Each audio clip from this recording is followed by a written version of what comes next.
출애굽기 30장, 오늘 17절부터 이어서 또 살펴볼 것인데, 우리가 전 시간에는 향제단, 그죠? 향제단과 또 백성들의 계수를 세고 그들을 위한 속죄 자금을 주님께 바치는 그 일을 우리가 살펴봤습니다. 여기 17절에서 21절까지는 물두멍에 관한 설명이에요. 물두멍. 이 물두멍은 노수로 만든 일종의 커다란 세수대야라고 보시면 돼요. 이 번제단 앞에 성소 입구에 위치했거든요. 근데 그 용도가 뭐냐면, 제사장들이 성소에 들어가기 전에, 혹은 제사장들이 제사를 드리기 전에 먼저 손발을 이렇게 씻는 행위를 했어야 되거든요. 하지만 이제 지금 그림에 요런 모양이지만, 자세한 모양이나 이 크기, 그리고 제조 방법 등에 대해서는 성경에 언급이 되어 있지 않아요.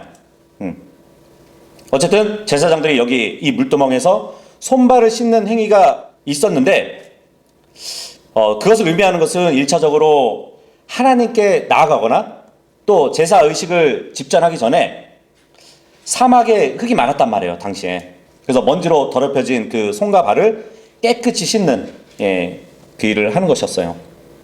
거기에다가 이제 보다 깊은 상징적인 의미가 있다면, 우리의 죄를 제거해 주신 것은 그리스도의 피지만 여전히 우리가 육신을 갖고 있기 때문에 구원받고 나서도 행하는 그 자범죄를 깨끗하게 해줄 수 있는 것은 그리스도의 피이면서 또 예수님 말씀의 물, 그것을 또 상징해 준단 말이죠. 17절하고 18절 읽겠습니다. 시작. 이어서 주께서 모세에게 이같이 일러 말씀하셨느니라. 너는 또한 노수로 물두멍 하나를 만들고 노수로 또한 그의 발을 만들어 모두 씻을지니라. 그러고 나서 너는 그것을 회중의 성막과 제단 사이에 놓을지니 너는 그 안에 물을 담을지니라. 자, 이 물두멍, 물두멍은 한자의 뜻인데, 물을 길어서 붓고 쓰는 큰 가마나 독을 얘기해요. 모양이나 제조 방법 등에 대해서는 성경에 언급되지 않았다고 말씀드렸죠. 그런데 이 물두멍에 대한 히브리어가 키오르, 요 단어인데, 뭐 둥글다, 도려내다, 아니면 솥, 이런 뜻으로 의미가 있어요. 그러니까 어떻게 보면은 둥글게 생긴 큰 대야일 수도 있고요, 아니면은 욕조 형태였다고 추정해 볼 수 있거든요. 어쨌든 이 물두멍의 용도는 제사장들의 손발을 씻기 위한 것인데, 이것에 대해서는 29장 4절에도 보면은 이미 간략하게 언급된 적이 있었죠. 노수로 만들었다고 그랬잖아요. 근데 이 노은 여자들의 노거울로 만들어졌다고 38장 8절에 기록이 되어 있습니다. 그러니까 예전에는 노을 이렇게 깎아가지고 반들반들하게 해가지고 이렇게 거울로 봤다는 거죠. 그때까지는 이제 어떠한 유리로 거울을 만들 수 없었으니까. 이게 녹거울이거든요. 그림에 보면은 고대 여인들이 사용했던 녹거울인데, 이 녹거울들을 만들어 가지고 하나의 큰 물두멍을 만들었다는 얘기예요. 근데 이제 솔로몬의 성전에서는 그 규모에 따라서 이 물두멍들이 5개는 성전의 남쪽, 그리고 5개는 성전의 북쪽에 이렇게 설치했었거든요. 근데 지금 이 성막에서는 하나의 물두멍만 있었다고 보시면 됩니다. 근데 그 물두멍을 어디다 두라고 했냐면, 회중의 성막과 제단 사이에 놓으라고 말씀을 해주고 있어요. 여기 보이시죠? 제단과 지금 성소를 들어가는 그 문 중간에 큰 대야 하나 놓여 있죠.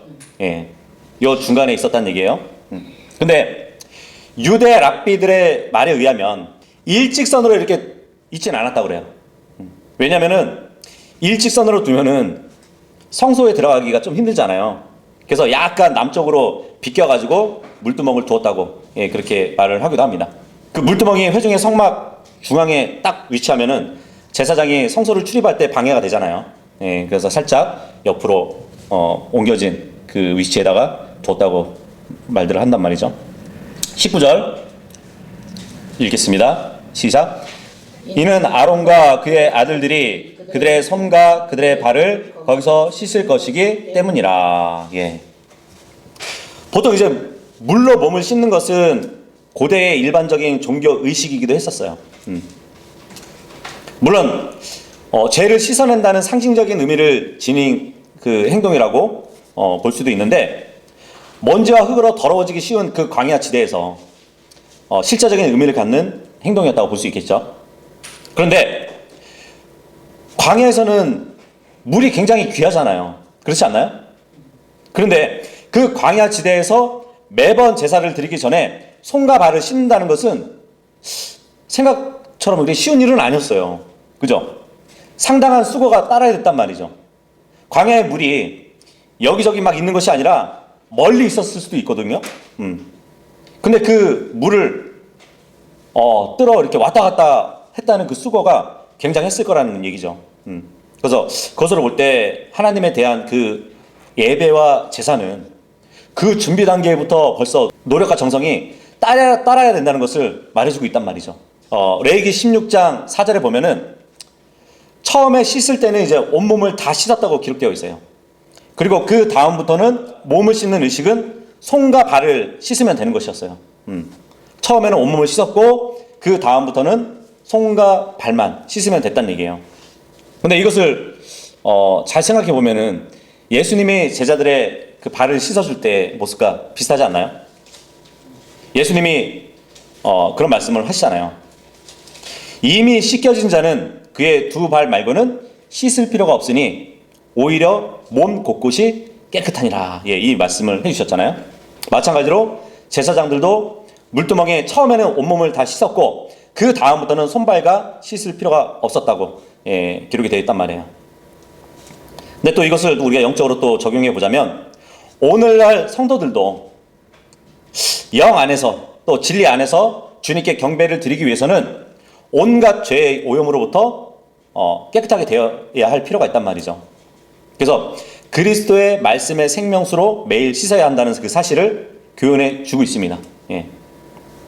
야고보서에 보면은 주님의 말씀은 마치 거울과 같다는 말씀을 해주고 계시거든요.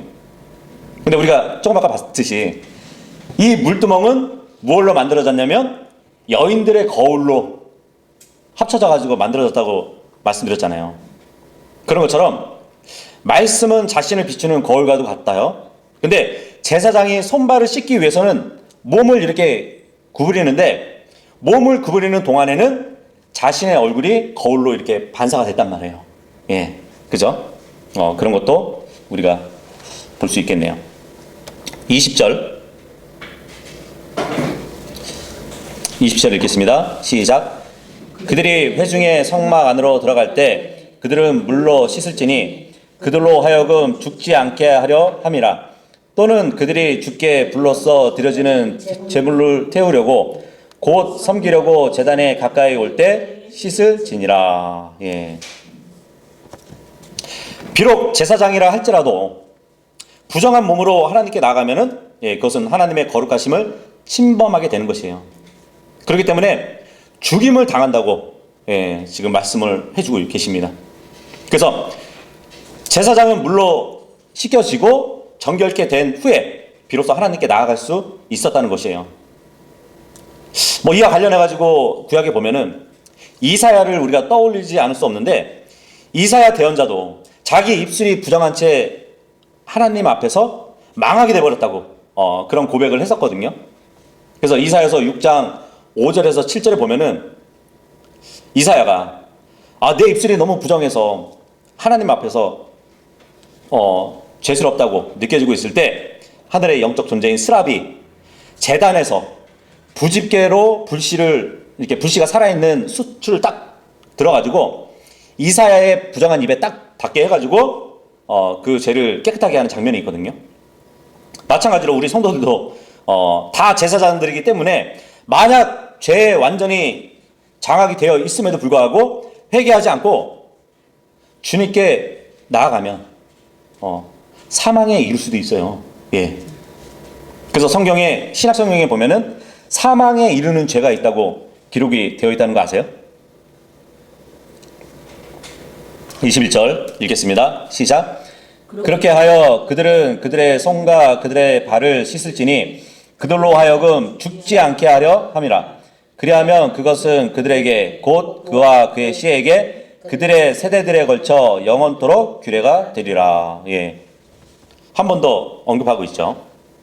손과 발을 씻지 않고 주님 앞에 나오면 죽게 된다는 얘기예요. 물론 이러한 의식적인 규례는 구약 제사 제도가 지속되는 그 동안에는 아론과 그 자손인 제사장들에게만 해당되는 것이었어요. 하지만 지금에 와서 이 영적인 의미는 오늘날 제사장 자격을 지니고 있는 모든 성도들에게 예수님이 재림하실 그때까지 적용되는 사망에 이르는 죄가 있다고요.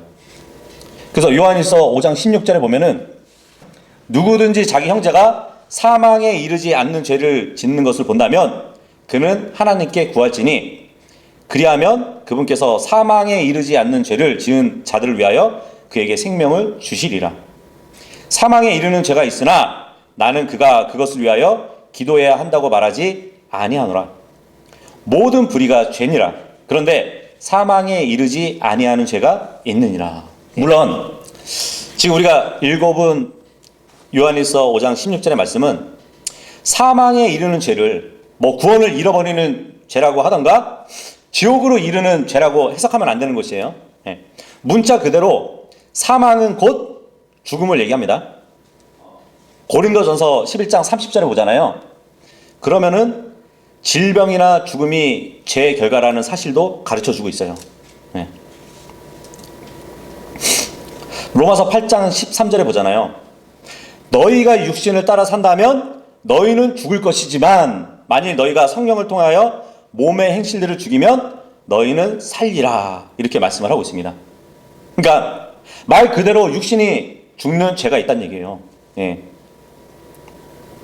영적인 죽음도 죄의 결과잖아요. 근데 육신의 죽음도 죄의 결과예요. 우리가 그리스도를 믿음으로 우리의 영은 다시 살아났지만 몸은 아직 구속을 받지 않았기 때문에 언젠가는 죽게 되겠죠. 그런데 죄로 인해서 그 죽음이 앞당겨질 수도 있다는 얘기예요. 그러니까 우리가 살면서 죄를 안 지을 수는 없잖아요.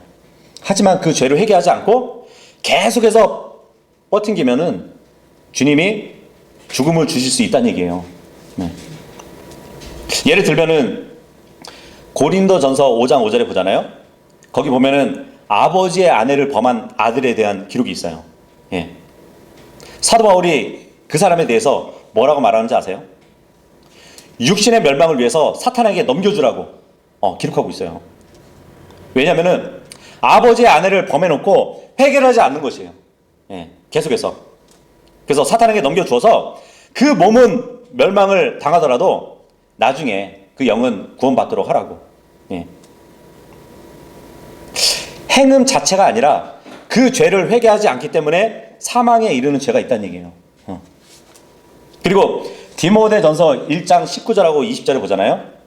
선한 양심을 치어버린 후메네오스 그리고 알렉산더가 있는데 그들은 믿음에서 파선했다고 기록을 하고 있습니다. 그래서 그들에 대해서도 사탄에게 넘겨줘버렸다고 기록을 하고 있어요. 후메네오스하고 알렉산더가 선한 양심을 치어버린 죄 자체 때문에 사탄에게 넘겨진 것이 아니라 오래도록 회개하지 않아가지고 신성 모독을 하지 않게 하기 위해서 사탄에게 넘겨져 버렸다고 말씀을 하고 있는 것이에요. 그래서 아무리 구원받은 그리스도인이라 할지라도 주님이 그의 생명을 앗아갈 수도 있다는 얘기예요. 그래서 시편 51편 2절에 보잖아요. 다윗이 그렇게 기록을 합니다. 저의 죄악으로부터 저를 철저하게 씻으시고 저의 죄로부터 저를 정결하게 하소서 그래요. 지금 우리 성도들은 죄악으로부터 어떻게 철저하게 씻겨지고 죄로부터 어떻게 정결하게 될 수 있을까요? 무엇으로 될 수 있을까요? 보통 우리 육체는 물로 씻기죠. 그죠? 더러워지면 물로 씻지만 우리의 영도 더러워질 수가 있어요. 그러면 말씀의 물로 씻어야 되는 것이에요. 그래서 에베소서 5장 26절에 보면은 이는 그분께서 교회를 성결하게 구별하시고 말씀에 의한 물의 씻음으로 정결하게 하려 하시며 그러거든요. 마찬가지로 성막에서도 제사장은 물두멍에 손발을 씻지 않으면 죽게 되는 것이에요. 우리에게 있어서도 말씀의 물로 씻지 않고 더럽혀진 상태로 방치한다면 사망에 이를 수 있다는 사실을 기억해야 되는 것이에요. 그러니까 주님께서도 필요 없는 도구는 치워버릴 수 있잖아요. 그죠? 주님께서도 필요 없는 도구를 치워버릴 수 있는 자유가 있으시다는 사실을 우리는 명심해야 되는 것이에요. 22절하고 23절 읽겠습니다. 시작. 이어 더불어 주께서 모세에게 이같이 일러 말씀하셨느니라. 너는 또한 주된 향료들을 너희에게로 취할지니 순수한 몰약 50세겔과 그 절반만큼 곧 250세겔의 감미로운 시나몬과 250세겔의 감미로운 창포와 성소의 세켈에 따른 500세켈의 계피와 올리브 기름 1흰을 취할지니라. 이제 물두멍에서 주제가 향료들을 만드는 것에 대한 기록이 나오는데, 이 제조법을 보면은 이 향품을 만드는 데 있어서 최상품의 향품을 만드는 것이라는 것을 알 수 있어요. 근데 이것을 하나님께 바쳐진다는 것은 우리 인생에 가장 좋은 것을 주님께 드려야 된다는 것을 또 교훈해 주고 있어요. 첫 번째는 순수한 몰약이래요. 순수한 몰약. 자, 성경에서 몰약하면은 죽음과 관련이 있어요. 계시록에 보면은 이 몰약은 굉장히 이제 자체적인 게 써요. 쓴데 순교자들과 이렇게 연결해서 기록이 되어지고 있거든요. 몰약이라는 것은 아라비아, 동아프리카 그 지역에서 나오는데 올리브가의 나무가 있어요. 근데 그 나무 껍질을 딱 벗기면은 거기서 흘러나오는 즙이 있어요. 그것을 채취한 것이 바로 몰약이거든요. 이 용도가 다양해요. 뭐 이집트에서는 방부제 역할로 쓰기도 했고요. 페르시아에서는 향수로 쓰이기도 했습니다. 그 밖에도 이제 진통제로 쓰이기도 했었어요. 약으로. 그러니까 나무의 껍질을 벗기면 액이 나오잖아요. 그 액이 굳어가지고 이 그림처럼 고체적으로 이렇게 나오게 되는 것이에요. 근데 이 쓰임새 중에 하나가 뭐냐면 방부제 역할을 하는데, 시체에 이 몰약을 쓰게 되면은 시체를 빨리 썩지 않게 만들어 주거든요. 예수님이 태어나셨을 때 동방의 지혜자들이 와가지고 몰약을 드리기도 했었잖아요. 근데 진짜 예수님이 죽고 나서 그 몸에 몰약을 또 취하게 되는 그 모습도 볼 수 있습니다. 주님이 이 몰약을 향료의 제조의 용품으로 쓰는데, 관목의 껍질을 벗겨야 흘러나오는 그 즙을 취한다 그러잖아요. 예수님이 채찍으로 맞으시고 살이 막 찢겨진 그 사이에서 피가 흘러내렸잖아요. 그죠? 어떻게 보면 그것이 또 연상되지 않나요?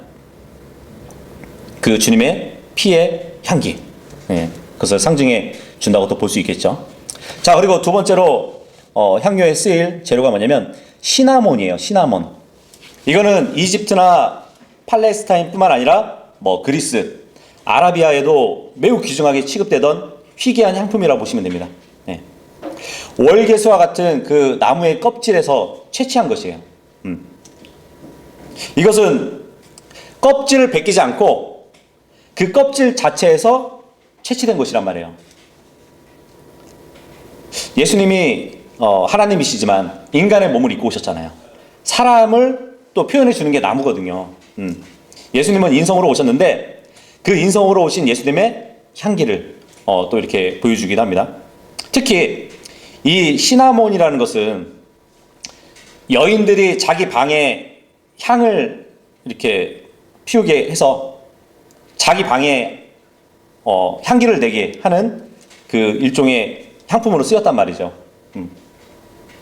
생각해 보세요. 예수님이 한 번은 이제 성전에서 장사꾼들을 막 몰아내고, 그 일이 성경에 보니까 하나님의 집에 열심히 있는 행동이라고 기록을 해주고 있거든요. 여인들이 자기 방에 향기가 나도록 이 시나몬을 썼단 말이에요. 마찬가지로 예수님도 아버지의 집을 정결하기 위해서 그 일을 하셨단 말이죠. 자, 그리고 창포가 있습니다. 예, 창포. 이 창포는 뭐 연못가나 습한 땅에서 자라는 다년생 풀로 알려져 있단 말이죠. 주로 이제 인도로부터 수입이 됐었고요. 또 방향제로 사용되었단 말이죠. 근데 이 창포의 향이 얼마나 오래 가는지 아세요? 만약에 소들이 이 창포를 먹잖아요. 그리고 양들이 이 창포를 먹잖아요. 그러면 그 젖을 짤 때 그 젖에서 이 창포 향이 난대요. 그 정도예요. 그리고 이집트 피라밋이 이렇게 발견됐을 때 그 피라밋 안에 창포 향이 그대로 아직도 은은하게 난다고 합니다. 예. 그 정도로 이렇게 오래가는 향이란 말이에요. 근데 예수님의 향은 영원토록 가는 향이잖아요. 그죠? 자, 그리고 계피가 있습니다. 예, 계피. 흔하죠? 계피나무의 껍질을 벗겨가지고 만든 방향제라고 보시면 되는데, 이것을 우리가 씹으면은 은근히 막 쏘잖아요. 그죠? 달콤한 맛을 내면서도 쏘는 그 특징이 있는데, 이 계피향을 싫어하는 게 뭔지 아세요? 뱀이에요, 뱀. 뱀은 사탄을 또 상징해 주죠. 그래서 요 몰약, 시나몬, 창포, 계피, 요 향을 합쳐가지고 하나의 향료를 제조한단 말이에요.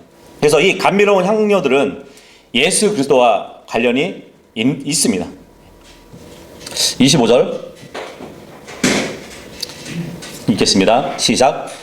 그러고 나서 너는 그것으로 거룩한 향유의 기름을 만들지니 약제사의 조제술에 따라 합성된 향유라.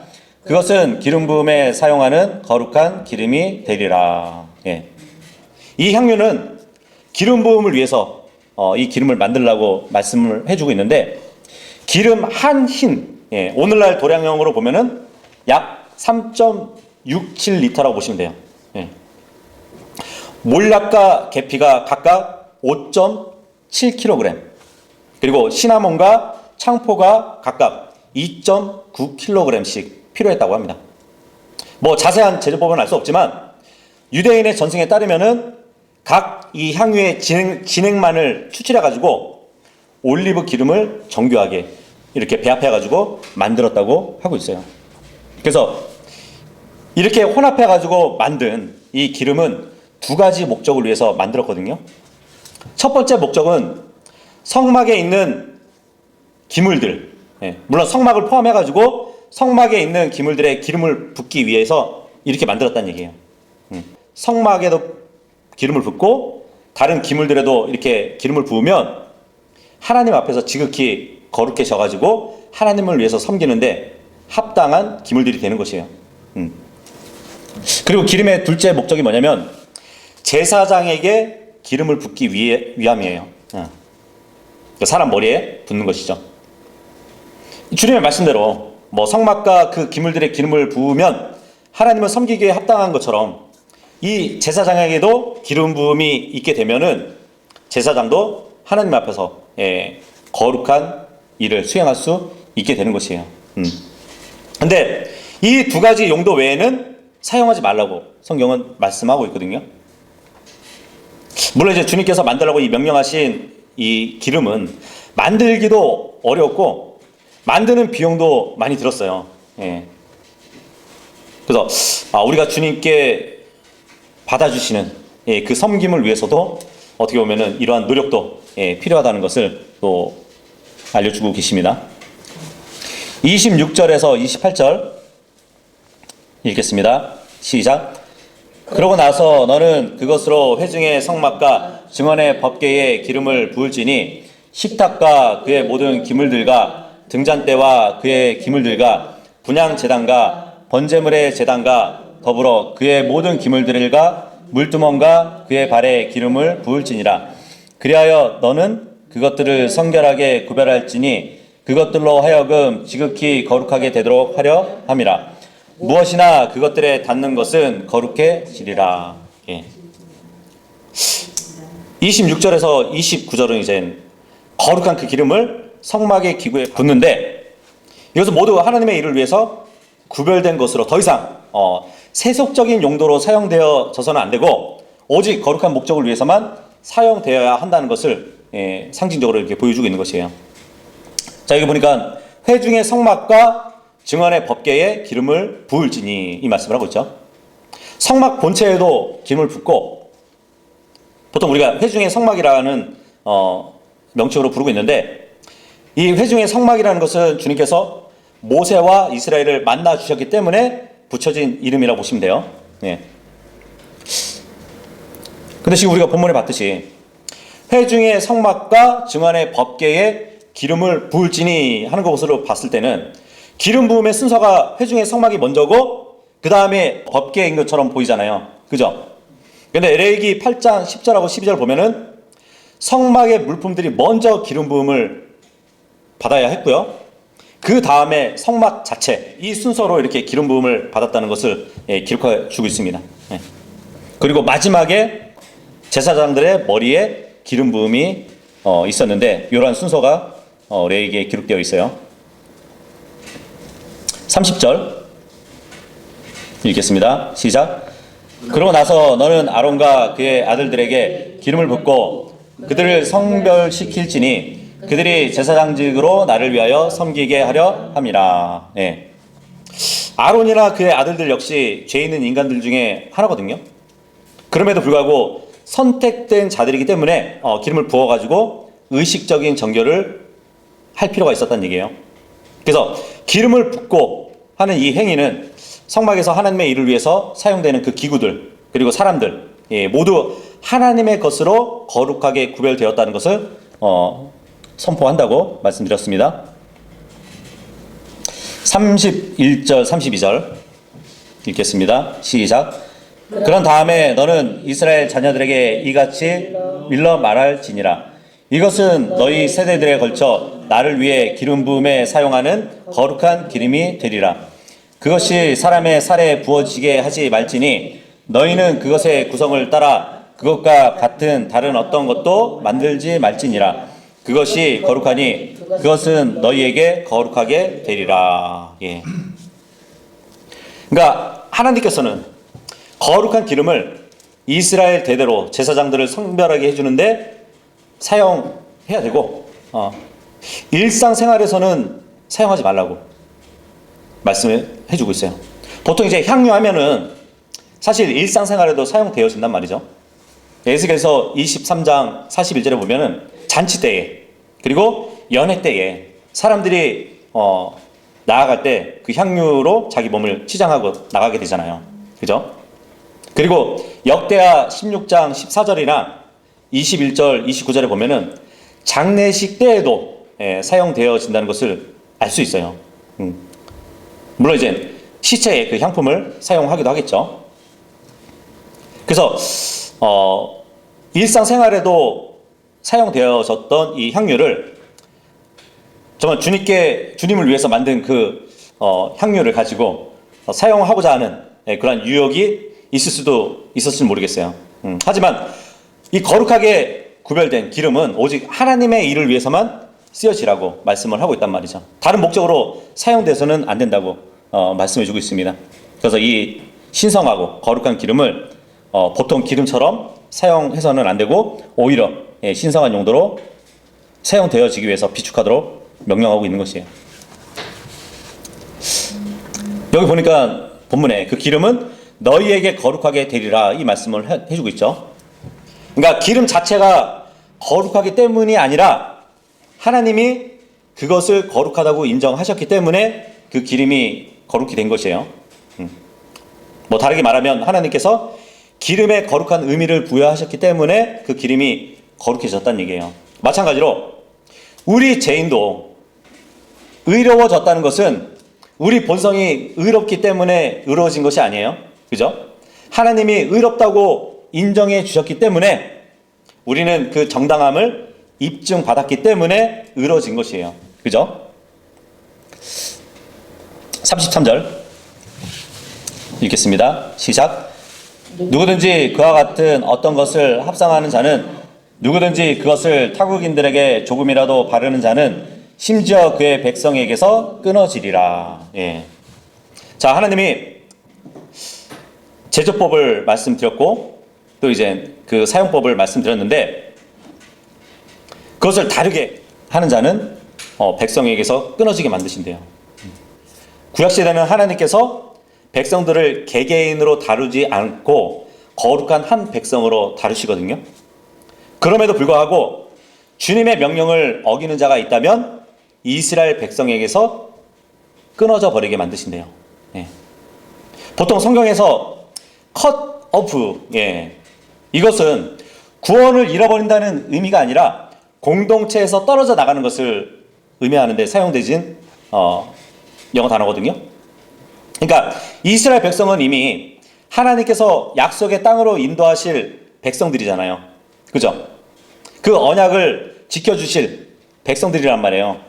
근데 하나님의 명령을 어기는 자들은 하나님께서 언약을 맺으신 백성에게서 분리를 시켜가지고 약속한 것을 상속받지 못하게 하신다는 그 말씀을 해주고 계시는 겁니다. 네.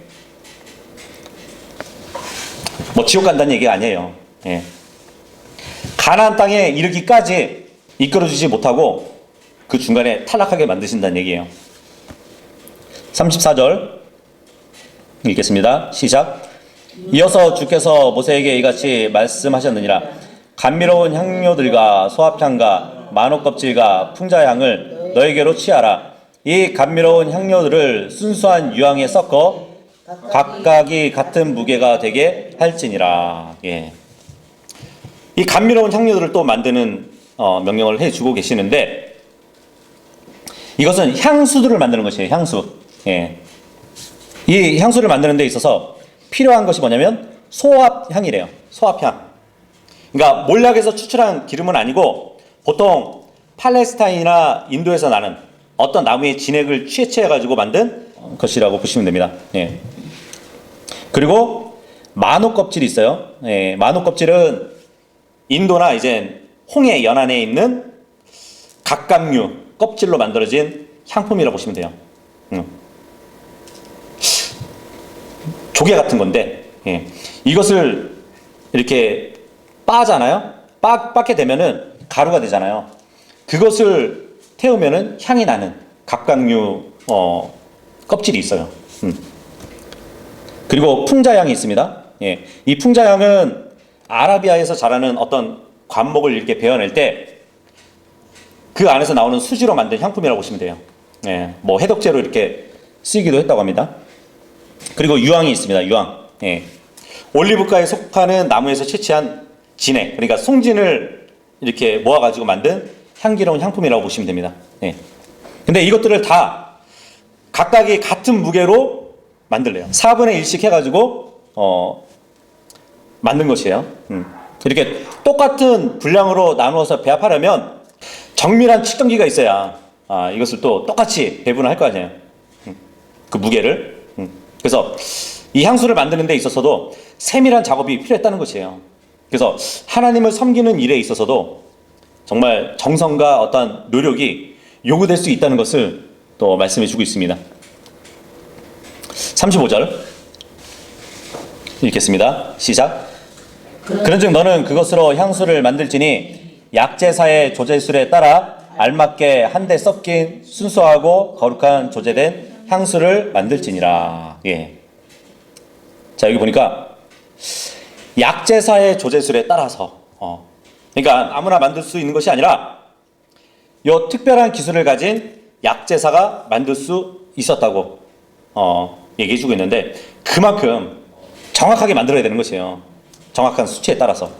성소의 향, 이것은 최고의 재료로 사용해가지고 최고의 숙련된 약제사가 뭐 심혈을 막 기울여가지고 만든 최고의 향품이라는 것을 지금 성경은 말씀해 주고 있는 것이에요. 36절에서 38절 읽겠습니다. 시작. 그러고 나서 너는 그것의 일부를 매우 잘게 찢고 회중의 성막 안에 있는 증언판 앞에 그것을 둘지니 거기서 내가 너와 만나겠노라. 그것은 너희에게 지극히 거룩하게 되리라. 그런즉 네가 조제할 향수를 말하자면 너희는 너희 자신을 위하여 그것의 구성대로 만들지 말지니라. 그것은 주를 위하여 너에게 거룩하게 되리라. 누구든지 그것의 냄새를 맡으려고 그와 같은 것을 만드는 자는 심지어 그의 백성에게서 끊어지리라. 예. 지금 성경에 나온 대로 소합향, 마누껍질, 풍자향, 유향 요것을 4대 1씩 해가지고 하나로 만든단 말이에요. 그래서 어떤 분이 이 향수를 한번 만들어 보려고 성경대로 만들어 보려고 생각을 했다고 합니다. 그런데 우리가 금방 읽어본 38절을 보면 누구든지 그것의 냄새를 맡으려고 그와 같은 것을 만드는 자는 심지어 그의 백성에게서 끊어지리라, 이 말씀을 보고 포기했다고 합니다. 이렇게 해서 하나님께서는 이제 이스라엘 백성이 어떻게 하나님을 섬겨야 하는지 구체적으로 여러 번에 걸쳐서 알려주고 있는 것을 우리가 봤어요. 만일 누구든지 이것을 흉내 내려고 하거나 잘못된 것에 사용하려고 하면 주님께서는 그러한 것을 간과하지 않을 것이라는 것을 말씀해 주고 있는 것이에요. 그래서 성막은 오직 하나님께 경배를 드리고 그분을 섬기고 그분과 교제를 나누기 위해 만들어져 있다는 것인데, 성막과 그 안의 모든 기물들도 거룩하게 되어야 하고, 또 제사장들도 하나님께 나아가기 위해서는 스스로 물두멍에 손과 발을 씻고 거룩한 상태에서 나아가지 않으면 안 된다는 것을 말씀해 주고 있어요. 그래서 성막의 특별한 이유는 그것을 만드는 방식이 또 특별하기도 하고요.